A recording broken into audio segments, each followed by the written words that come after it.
You're very welcome to the extended Monday roundup here on themaclife.com. My name is Andrew McGahan. I attended Cage Legacy 7 in Drogheda this past weekend, and two fights in particular that we wanted to look a little bit more in detail at this weekend. Two contests, I suppose. We'll start with the mixed martial arts one. Lee Hammond, prospect out of SBG Ireland, took on Jack Monaghan from MMA Cork. As you can see from this footage here, Cian Cowley, Kiefer Crosby, John Kavanagh, all waiting for Lee to walk out. Cian liking the little silhouette there behind the curtain, it seems. It's always fascinating to watch athletes, to watch competitors before they go out to compete. You're wondering what the variety of emotions they must be feeling, what's going through their head. Two experienced cornermen there with him in Kiefer Crosby and Cian Cowley, and also waiting backstage before he went out, Peter Queally. There's Dave Fogarty making his way out to the cage. He was getting some pictures of Lee competing, but I think we see, yes, here he is, Mr. Peter Queally, and Sergey Pekulski behind Peter Queally, pro fighter from SBG. Sergey, the wrestling coach in SBG, has trained with Lee for years. I'm not too sure what this took Lee to as an amateur. He has a lot of experience under his belt now, having competed in a couple of different IMMAF championships. This bout was to determine who was going to qualify championships. The atmosphere actually in this venue at the time was amazing, and to me, you may be able to see it here through the images, but this is real grassroots Irish MMA. This is a small cage in a small hall with a lot of fans getting energised. The winner gets their spot on the Irish national team, the European Championships in Romania in June. Something that you can see there straight away is Lee Hammond coming out with a lot more kicks than you would have seen in his fights before. He's been doing a lot of work with Cian Cowley specifically on those kicks, I believe. He'd been training down in Warriors Thai boxing quite a bit. He shot for the takedown, and Jack had a great underhook straight away with his left hand to stop it and push it up against the fence. And this is where Lee would have been working a lot in the gym, as a guy coming from a pure jiu-jitsu background, transitioning into mixed martial arts. He's starting to piece the wrestling and the striking together. Kicks in particular, so far looking good. That's a lovely overhand right that caught twice. But Monaghan again with an amazing, able to take it and land shots of his own while push the grappling exchanges up against the fence. To those in the know of the grappling scene, Lee Hammond had a terrific performance recently at the British Open. I believe double gold in his division and the absolute. The no-gi British Open has been focusing a lot on no-gi competitions recently and no-gi training.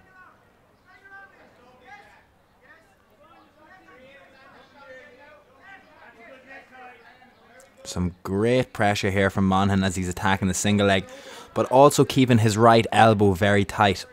Hammond is known in the Irish MMA circuit and Jiu-Jitsu circuit for his strong Kimura grip that he uses off takedowns a lot, uses it to set up either takedowns, sweeps, back attacks, and here's his first attempt at it. He's already reaching for the overhook for the Kimura grip. Monaghan had been defending it very well, but Hammond was able to open it up with strikes there against the cage. And once he has this grip, it is very hard to deal with. Monaghan is doing an excellent job, but bringing himself out to the side there has given Lee the advantage. He's able to move out to his left hand side and to then have space to fall into. As you can see, he's able to get a sweep here, but he's connected the grip the whole way through. Unfortunately, he lost it in a transition there, and Monaghan was able to capitalise and come back up on top. This is, I said it to people afterwards, even as you can see here, the leg attacks, Monaghan rolling, I think, for a toe hold, which would be pretty hard to finish in those shin pads that go over the feet that they're wearing as well. But he comes up nonetheless, but again leaves the elbow exposed from the side of his chest, and allows Hammond to this time work the Kimura grip on the other side. It's an essential part of Lee's game, and I think something that's going to become very prominent in his game throughout the next couple of years. As you can see, it helps guys stay safe a lot in grappling exchanges. They're back up to their feet here. Another low kick by Hammond there. Thrown off a jab.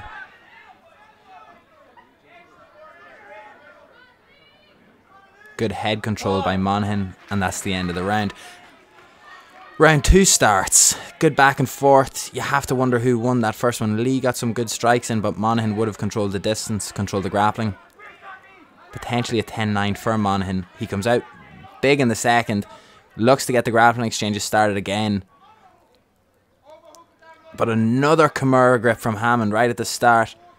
Bit of a modified one here. He hasn't connected the hands as much, but it's more wrist control by Hammond. He understands the mechanics of this move very well, because when you're attached to somebody's arm in the way that a Kimura grip gives you, rolling in any direction, if your grip is tight, it will make them follow you. And it's something that, as I said a couple of minutes ago, we're going to see that's a beautiful sit out. But Monaghan's doing really well here, coming back up to the top and not really allowing the sweep to be completed. And it's here when Lee actually reverts to maybe his more traditional style of jiu-jitsu, where he's using it very well here with his right foot in particular, outside on the inside of the calf, to control that left leg of Monaghan, while also being able to land strikes. Peculiar position here. Monaghan, again, an experienced grappler. You'll see a lot of amateurs panic here and just try roll forward and throw them out. But he knows that if he had committed that, Lee would be in a much better position. And it's there where Hammond's able to use the leg effectively to sweep him over as he's kind of weighing himself off down the lower part of his back. I think it's a fascinating exchange. Definitely one of the most technical mixed martial arts fights that I've seen in the country in my years of watching amateur fighters in Ireland. And it's from here you can just even see the hesitation maybe of Hammond to commit to strikes, because he knows that the position that he had grappling wise wouldn't have been the strongest if he had been striking there from the mount. Monaghan could have come up. He did make his way out here eventually into another Kimura grip, and now this is where it's going to be effective for Lee, where he doesn't have the cage the other side. He is trying to move Jack to his right hand side here predominantly, but Jack's able to put good pressure down. Lee wants his right hook to come underneath that leg, yes, and move the other way, to sweep him into space where the cage isn't a factor in his defense. From here we see a nice arm underneath the neck, unable to clear the leg over the trailing arm of Monaghan. But it was at this point I think that the crowd really intensified, assuming that a victory was on the way for Hammond. He already had the right arm underneath the neck as he was coming across, and forcing my position here. I could tell by Noel O'Keefe's reaction that something was happening here. Lee Hammond's underneath the neck, and he managed to get the submission in the second round. Seriously, a chess match between these two guys. And Monaghan was right there. Monaghan was competitive throughout. This is a fight that you're probably going to see again down the line at Pro. But Lee Hammond books his place at the IMMAF European Amateur Championships in Romania in June. Was able to show off again his grappling pedigree that surely will be on display once more at the IMMAF European Championships between himself and Kieran Clark. That is a serious opportunity for a gold medal for an Irish athlete. Another contest that took place that evening, this grappling match between Paddy Holohan of SBG D24 and Dave Roach of SBG Tala.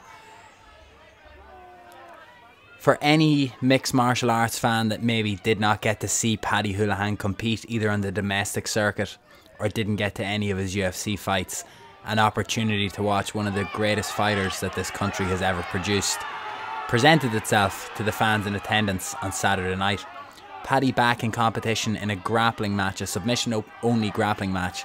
As you can see from the footage, he's given up minimum 20 kilos in this. At the moment, he's just after pulling close guard. He's now working an omoplata attempt by catching his left leg and connecting his hands. But even to be attempting something like this, a little bit of a backstory, I suppose, into this stage in the match. I had just come myself from a jiu-jitsu competition up in Belfast that afternoon, and I went to the wrong venue in Drogheda, and I got all the way across town, but the match had already started.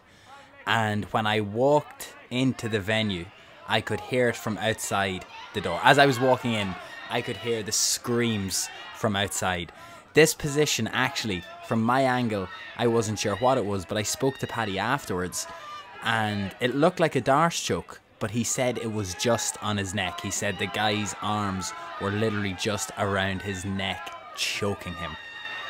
And if I'm being brutally honest, looking at it from this angle where we see what the forearm was against his head and that pressure being put down on Paddy's neck,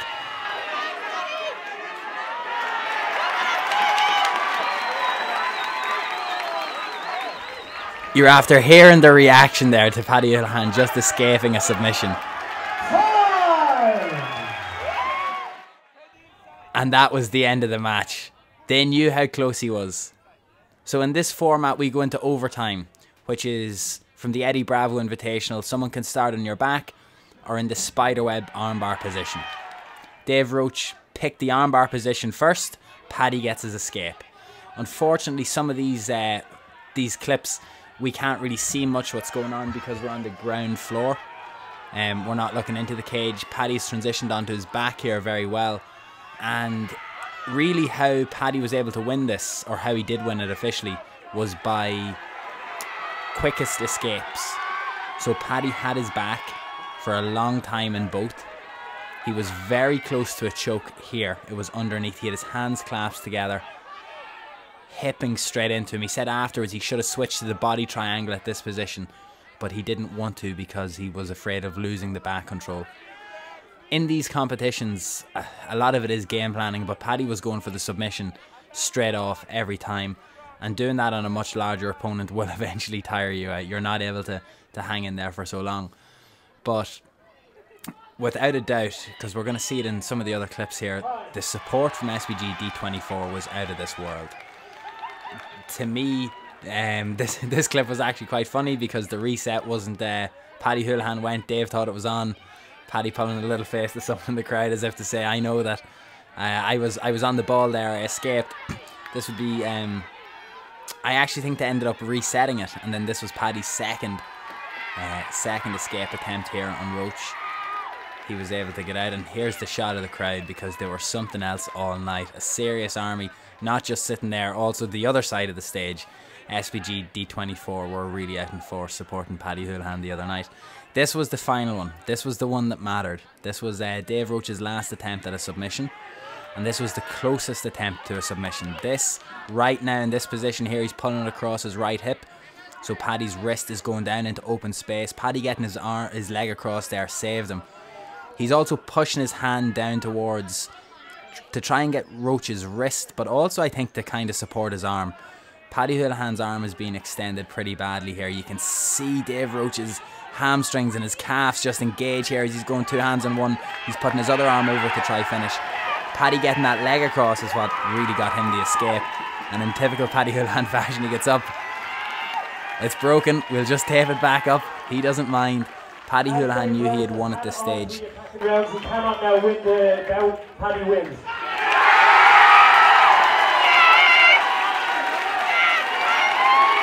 My biggest disappointment of the whole night was that I missed Paddy's entrance.